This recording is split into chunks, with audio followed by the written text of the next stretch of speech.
La ferme des animaux, George Orwell, analyse.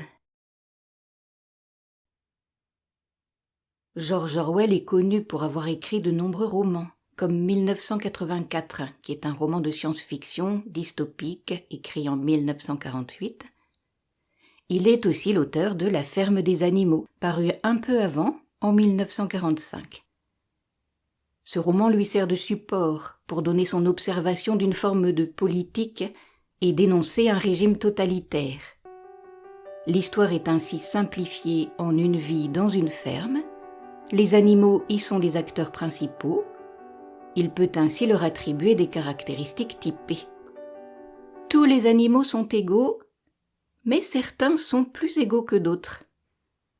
Cette phrase apparaît dans le chapitre 10, c'est-à-dire vers la fin. Elle est emblématique de l'histoire. Le thème est malheureusement toujours d'actualité.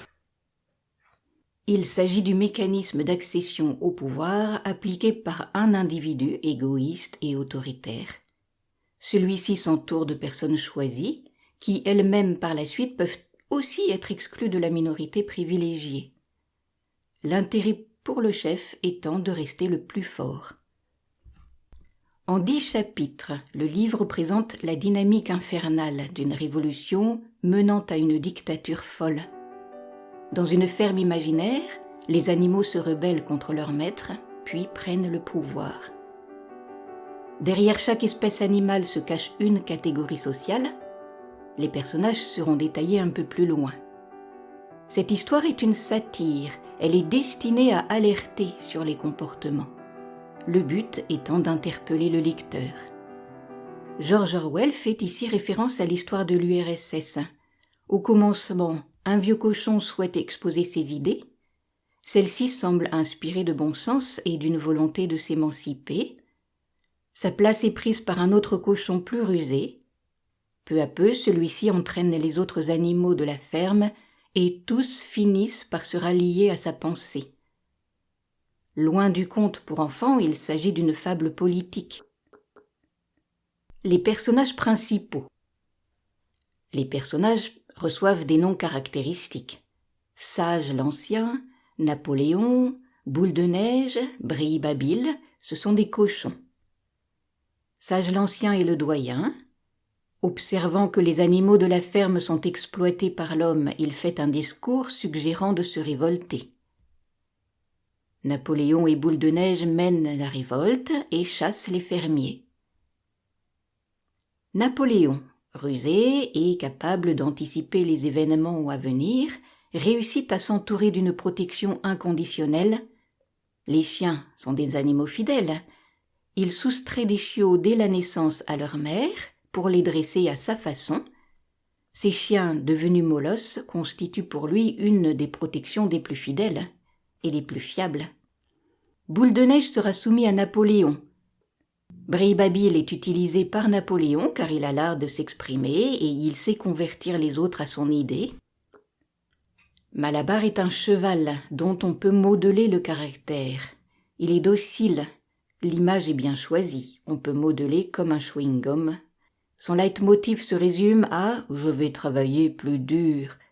Ce sera au service du chef cochon et il mourra à la tâche. La jument s'appelle Douce. Une autre jument apparaît dans le roman, elle s'appelle Lubie. Elle a vite compris que la situation ne lui convenait pas et elle décide de partir dans une autre ferme après la Révolution. On peut penser à ceux qui ont décidé de partir de Russie après la Révolution en 1917. L'âne est cynique, son nom est Benjamin, il n'attend rien de cette révolution, il sait lire et il peut ainsi renseigner les autres animaux. Les seuls autres animaux sachant lire sont les cochons. Les moutons sont un groupe énervant, facilement manipulé par les cochons. Ils suivent les ordres donnés sans réaliser la gravité de la situation. Le chef sait les faire intervenir à son avantage. Ainsi, il participe, sans s'en rendre compte, à clore les débats en faveur des cochons. En effet, il ressasse le refrain qu'on leur a appris, empêchant les contestataires de s'exprimer.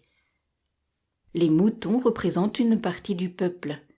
Les Russes qui se sont laissés endoctriner et sont soumis à leur maître sans tenter de résister. Après la révolte, la ferme est gérée par les animaux eux-mêmes. Pourtant, la vie s'avère encore plus dure qu'au temps où l'homme était le maître. Les cochons dirigent la ferme avec une autorité désarmante. Le constat à la fin de l'histoire est clair, il est devenu impossible de distinguer les cochons des hommes. Il s'agit donc d'un roman volontairement satirique. Le régime de Staline est pris comme exemple d'observation. Le mécanisme est reproduit de manière parallèle comme un pastiche. Le contexte inventé pour l'histoire n'est plus l'URSS, mais devient la ferme des animaux. Sage, le premier cochon, correspond à Lénine. Napoléon est le pastiche de Staline. Boule de neige correspond à Trotsky. Malabar à Stakhanov. L'âne est un personnage particulier, il est clairvoyant, il est cynique. Il pourrait correspondre à la situation de l'écrivain. En effet, il observe et analyse, puis il finit par se dire qu'il n'y a rien à faire contre cela. Sauf peut-être écrire un livre pour dénoncer. Que dénonce-t-il ? Le régime autoritaire. Comment le peuple accepte de se soumettre à ce régime ? Par manque d'instruction et de savoir historique. Seul l'âne sait lire, excepté les cochons qui font partie de l'élite. Les personnages constituent alors un ensemble facile à manipuler. Les moutons en sont un exemple frappant, ils suivent et répètent ce qu'on leur a inculqué. Au début de l'histoire, des commandements sont élaborés en concertation. Au fil du roman, ces commandements évoluent, puis sont détournés sournoisement, et enfin se transforment à l'avantage du chef. Quels sont les commandements ? 1. Tout deux pattes est un ennemi. 2. Tout quatre pattes ou volatile est un ami.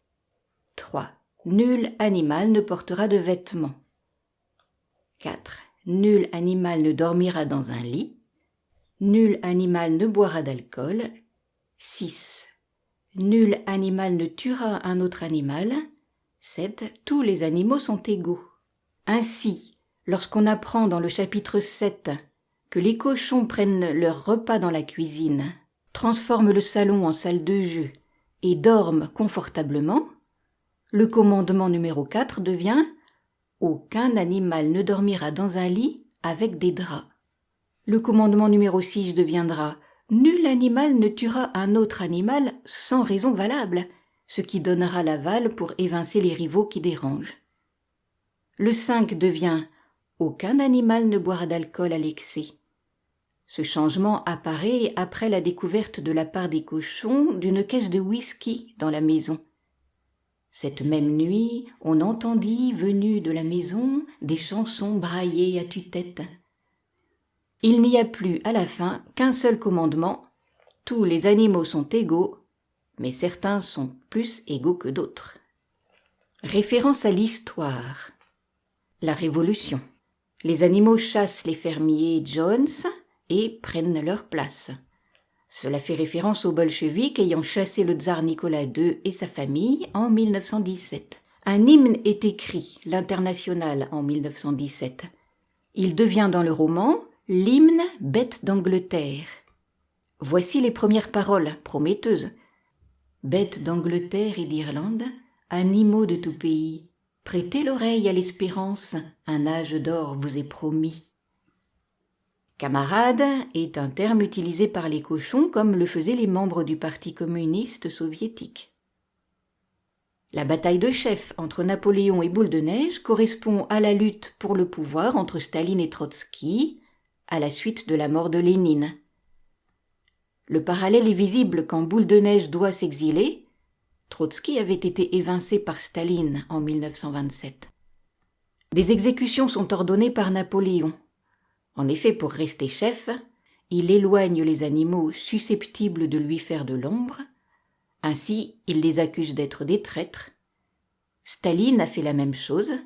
Il s'agissait des grandes purges pour éliminer ses anciens rivaux politiques lors des procès de Moscou entre 1936 et 1938. La faim est souvent évoquée par les animaux de la ferme, à qui on concède le minimum vital. Les famines existaient aussi lorsque Staline régnait. Je vous invite à entendre les lectures audio de ce roman. Elles sont proposées chapitre par chapitre. Vous trouvez le lien du chapitre 1 dans la description. Un petit descriptif de l'auteur. Il est né en Inde en 1903, mais vit en Angleterre. Son pseudonyme de George Orwell viendrait d'une rivière dans le Suffolk, l'Orwell. Il sait très jeune qu'il veut devenir un écrivain. Il a un œil d'observateur et d'analyse de la société. Ses livres servent alors de témoignage de ses observations et ont pour objet de dénoncer ce qui ne lui plaît pas. Lorsqu'il retourne en Inde et travaille pour la police, il s'indigne de l'impérialisme britannique. En effet, les Anglais ont colonisé le pays et les habitants sont mécontents. Il rentre en Angleterre et décide d'être écrivain. Son regard sur les conditions de vie des personnes démunies le mène à l'écriture d'un ouvrage sur les vagabonds d'Angleterre. Et pour pousser plus loin l'étude, il vit à Paris comme un sans-abri. De retour en Angleterre en 1929, il travaille comme enseignant et écrit des chroniques. La motivation de son écriture est claire. Il s'agit d'observer la société et de regarder les faits en dénonçant ce qui l'indigne. Les conditions de vie des mineurs des régions industrielles, les agissements de Staline. En 1936, pendant la guerre d'Espagne à l'époque de Franco, George Orwell va vivre avec sa femme en Espagne. Lorsqu'il revient en Angleterre, il constate amèrement que les événements dont il a été témoin en Espagne sont relatés d'une autre manière que ce qu'il pensait. La censure l'indigne. Lors de la guerre contre Hitler, il commente la vie politique à The Observer en France et en Allemagne. Il est soucieux des libertés individuelles. Il soutient un comité dont le but est justement de défendre les libertés fondamentales des individus et des organisations.